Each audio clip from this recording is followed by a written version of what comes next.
Wormlings, is this fit hard or no? I'm in a standing mood today. And guess what else? Christmas tree, dog.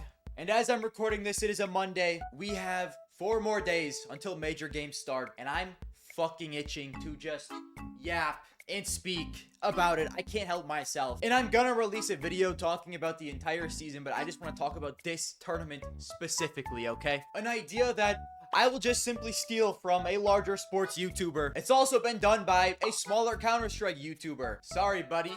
That shit is fucking mine now. I should have copyrighted it. The winners and losers of the Budapest Major. Yo, my dog is looking at me like I'm crazy, bro. I gotta sit down, bro. Standing up is freaking me out. Anyways, you might be asking, what is a winner and a loser? There's 32 teams here. There's only 1 winner and 31 losers. But let's be honest here, fellas, though. There are certainly teams that are losing more than other teams. And I mean, teams that will look back at this tournament, and even though they didn't win, they'll say, that shit was a fucking W. We are happy about this. So anyways, let's go back to stage 1 and start there. Unfortunately, we're going to start this off as a negative Nancy because a lot of the teams that made it through here, I'm just going to talk about them in stage 2 when they get eliminated. But we had some big fat losers in stage 1. You can't sugarcoat it. First thing I'll talk about is Lynn Vision. What the fuck happened to you guys? They didn't look even remotely competitive at all during this tournament. I mean, a lot of people had them picked to go through to the next stage at least, and they just go 0-3. You know, they lose to Faze 13-5, lose to NIP 13-2, and lose to the Huns 0-2 with the maps being 13-7 and 13-8. They didn't get double digits on a single map for this entire tournament. They just looked overall fucking awful, which is such a step down from what they did in Austin. It's the same roster. How did this happen to you? To be fair though, like this Lynn Vision decline in form has kind of been showing itself throughout the second half of this season. They didn't win a single map at Fissure Playground 2. Got blown out by MIBR at CAC. They beat Gamer Legion, which Gamer Legion is so wishy-washy. It is what it is. They lose to 3D Max. They then beat 3D Max at Chengdu, lose to Fury and Vitality, which is like whatever. Then they go back to being fairly dominant in Asia and against, you know, real teams like Faze and NIP. It doesn't look great, but against the Huns, you would think they can at least beat the Huns, and they just completely fell apart. So, you know, for Lynn Vision, surely this has to be like the team is just dead. The dead team buff was working in opposite at this tournament for them. There's just no way this roster is continuing after this. I just can't imagine. So I'm assuming it was something having to do with, you know, they knew they weren't going to be sticking together after this major, and maybe the players just stopped.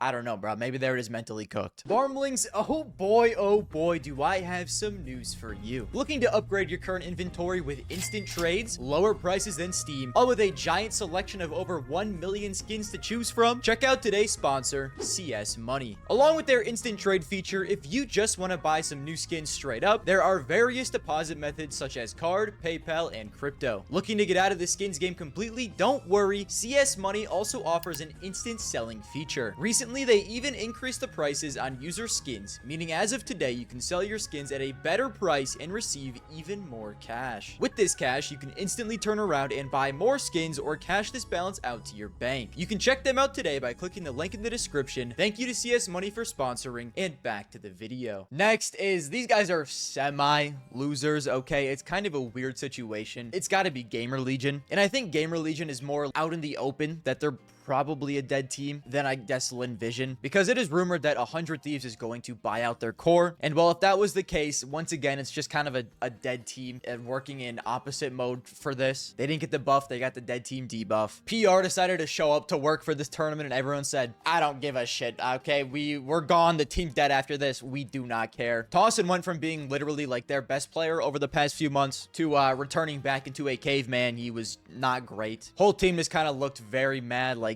Rez didn't play well at all. Their second best player was Hypex, and Hypex was looking like the weakest link on the team prior to this. So, you know, I don't know, man. They just looked goofy. They looked weird. It just has to be because 100 Thieves is buying out their core. But I mean, like, Gamer Legion has been shaky all year. I guess at least they didn't go 0-3. And lastly, you probably already guessed it, I would say this is significantly worse than Gamer Legion and Lynn Vision, just because, like, they just won a tournament, man. Like, what? Legacy. How are we not making it out of stage 1, boys? I literally just said in the preview video to this tournament, I was starting to lose faith in you guys that maybe your Austin run was a fluke. And then you go on to look like maybe it wasn't a fluke. Maybe we're actually a really good team. You play here. Maybe I was right for thinking it was a fluke all along. The only player on their entire team that showed up was Lado. And, like, their draw wasn't necessarily easy. They lost a fly quest in a BO1. Like, BO1s or whatever. They then get an incredibly good draw, getting Rare Atom and Red Cannons to go up 2-1, and then lose to Bait and Parivision in the best of 3s. Now, listen, Bait is a phenomenal team. We'll probably get to them later. And I mean, Parivision also had a great showing here, but like, for being, you were a borderline top 10 team going into this, you gotta find a way to make it through. What does Legacy do moving forward? I mean, you know we got these roster manias coming up after every single major. Do they make a move? The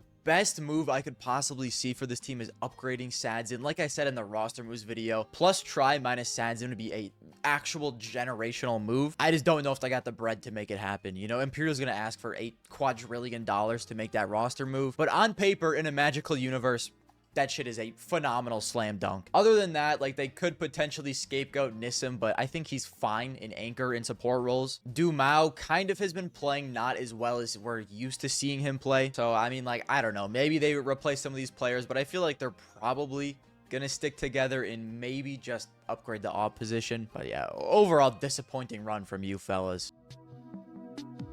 Going into stage 2, there really isn't that many losers here. FlyQuest did go 0-3, but like, they showed great form in stage 1, and they just signed Azure as a coach. I like the direction they're going in. MIBR looked horrible, but you know, they're trying to be a great value Furia. I don't know, it's just a weird situation. The main team we just simply have to talk about here is Aurora. We're going out 1-3 in stage 2. That is that's very rough scenes. The one thing that I said could possibly save Major in his IGL duties within this team is if Aurora somehow goes on a run. And there was some part of me that was expecting them to at least be in like a fighting position in stage 3 to make the playoffs, you would think. But Aurora at Majors this year has been a disaster. Okay, them here, them in Austin, it's just been horrible all around. Are they worse chokers than Falcons? No, I wouldn't say that, but they're definitely up there for one of the more disappointing teams in the scene. You know, you look at their games, they beat M80, they lose to Faze with their bullshit black magic, they lose to Parivision. Parivision was great here. I don't want to shit on you too hard for losing to Jame, but you gotta win a BL3 against Astralis, especially when Astralis goes on to not even make it to the next stage after this. I don't know like what really to say. The entire team was incredibly mediocre during this entire BO3 against Astralis. And I mean, even before that, like, Wakadia was playing well. I feel like Wakadia always plays well in group stages. He might be one of the more underrated players in the scene at this point. Inzantar is just shit himself, okay? As the team star player, we cannot be putting up performances like he did here. Of course, you do have the major 0.75. I would be honestly incredibly surprised if Aurora does not make moves after this, because I mean, like, for being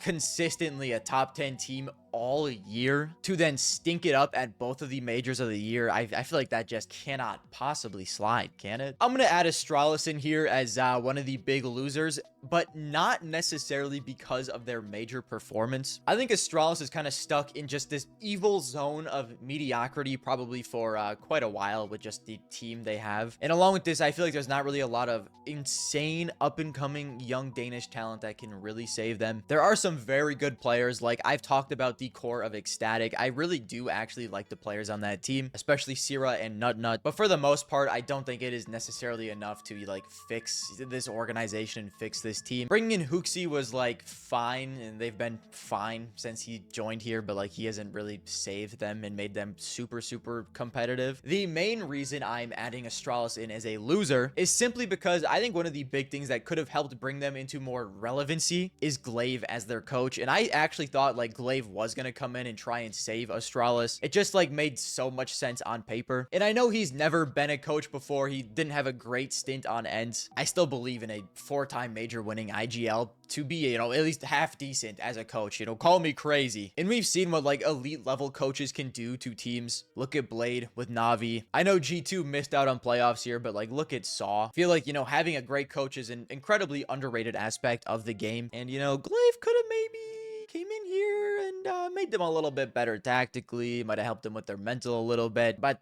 he gets sniped by 100 thieves. So what do Astralis do moving forward? In my mind, probably continue to be mediocre. All right, let's switch up the vibes a little bit. Let's get on to some winners here, right? I would say one of the big winners here has to be Parivision. A lot of people were high on them, including me, coming into this major, and I would say they fairly delivered on those high expectations. Being a tier 2 team coming in here, it was kind of like making playoffs would be extreme. I would say that would be exceeding expectations by a ton. But even though they went 0-3 in stage 3, you know, making top 16 of a major with James, who got kicked out of VP, and 4 rookies, I would say that is an incredible achievement. It still shows that a James system does have some merit. And it wasn't even like an old school James system where they're incredibly passive and slow all the time. It looks like he's been adding to his game, man. They still had some like fast rush plays in there. And I mean, I think the future for Parivision is incredibly bright at this point. They're going to increase their ranking by a ton due to this run. They should be showing up at more tournaments, more tier 1 to 1.5 tournaments next year. And I mean, I think overall they have a great project going on. I posted this on Twitter. I don't think it'll actually happen, but it would be incredibly funny. VP is in just a dumpster fire situation. What if they just simply say, James, please come back, please, and they just sign the Parivision core, or just sign the Parivision full team? But I would be surprised if that actually happened. Overall, though, great work here, Parivision. You guys did a phenomenal job. I talked about them a little bit earlier, but I would say another winner here absolutely has to be Bait.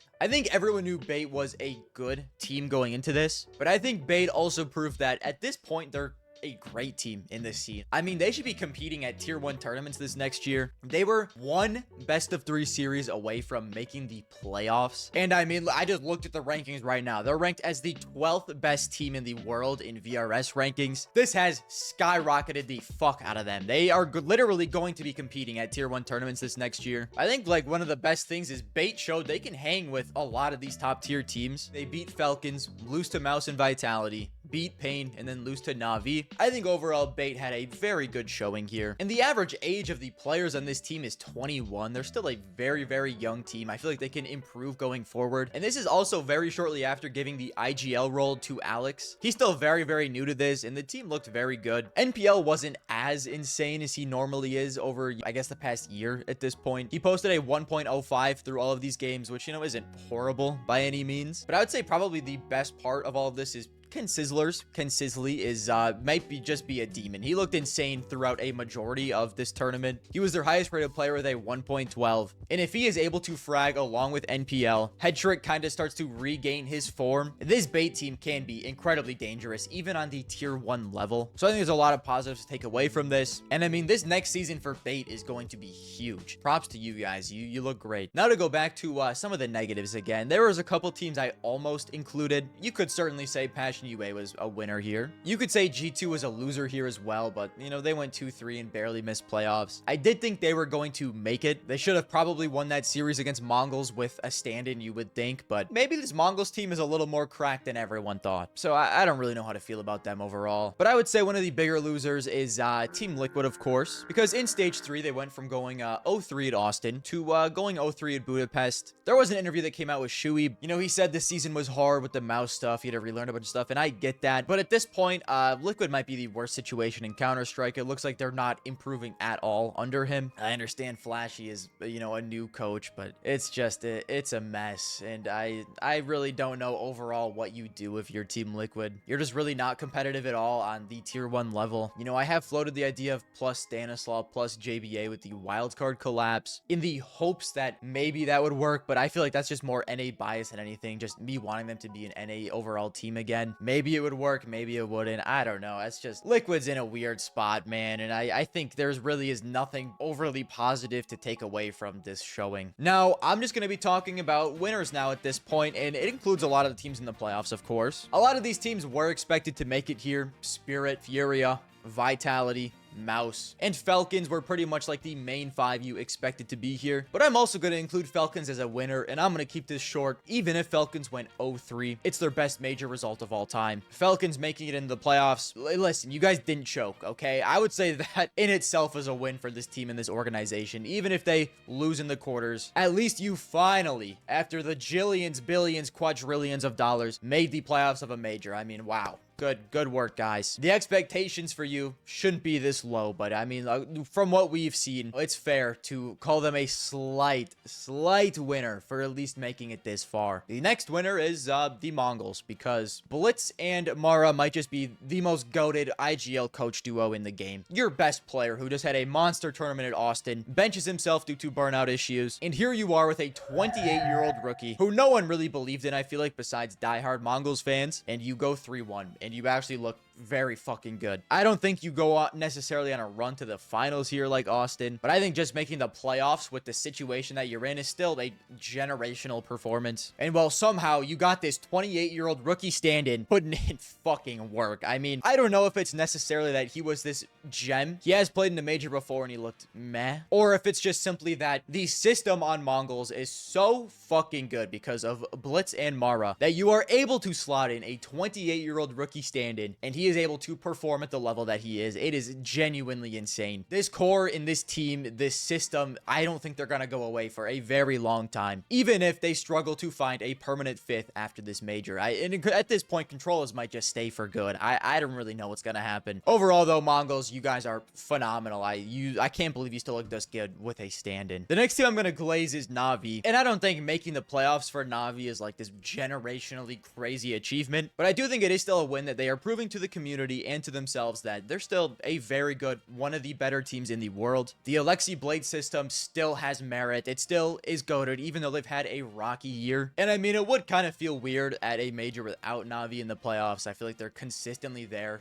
all the time. All right, so they went 9th to 11th at Shanghai. I forgot about that disaster. And also 9th to 11th at Paris, but for the most part, they're like pretty much in the playoffs of every major. So it is good to see them here again. And not only are they here, it looks like they're actually playing very well. Wonderful and Ema, absolute demons. Wonderful gets shit on by a lot of the community, but he's playing out of his mind right now on this team. He does have his flaws, but like Wonderful, I feel like is still very underrated as a player. Now, can NAVI make a run in the playoffs? Anyone, honestly, in these playoffs could make a run, but we'll have to see it. I just, for the most part, like seeing that NAVI still can compete with the best teams in the world. They did lose 0-2 to Vitality, but it was literally back-to-back 13-11s. At this point, it looks like NAVI is pretty locked in. You know, it is kind of tough to say due to how stacked the playoffs are, but the odds of them making a run are about as good as anyone else in here. You know, no one thought they could make a run at Copenhagen either. This might get a little bit of hate. This might get a couple of bit of people a little mad because they're the most glazed team in Counter-Strike. The biggest loser of this entire major might be Faze, and I know what you're gonna say, okay? Considering how Faze has looked this entire year when they aren't playing at a major, I think Faze making the playoffs here might be the worst possible thing for this team, because if Faze goes back to being dog shit the entire year after this major and they don't make any moves because they made the playoffs here, I don't know, man. I understand it's entertaining for a lot of people magically locking in to lose in the playoffs of majors and then saying, we'll stick with the same boys. Kerrigan's playing until he's 70. We can still make this work. And then they're gonna get knocked out of a tier 1.5 tournament in mid 2026 by fucking Ents or some team, and then magically make a run at Cologne to make the playoffs. Another 100 years to the Faze plan. Keep Brokey on the team for another 70 years. We don't care. Oh my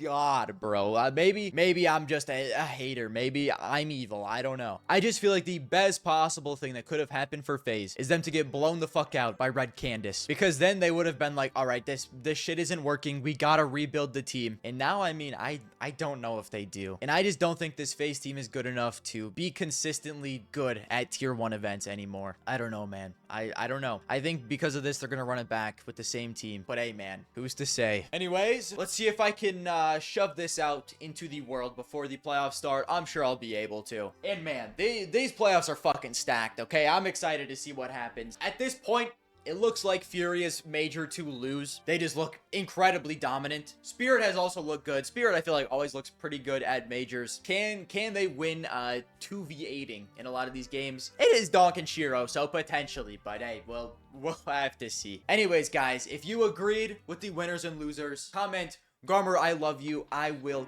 kiss you. If you disagreed and think that Faze are winners, bro, they showed their roster is good. Jacob, a demon. Comment down below. Garmour, I hate you. You are so stupid. You should just hang yourself.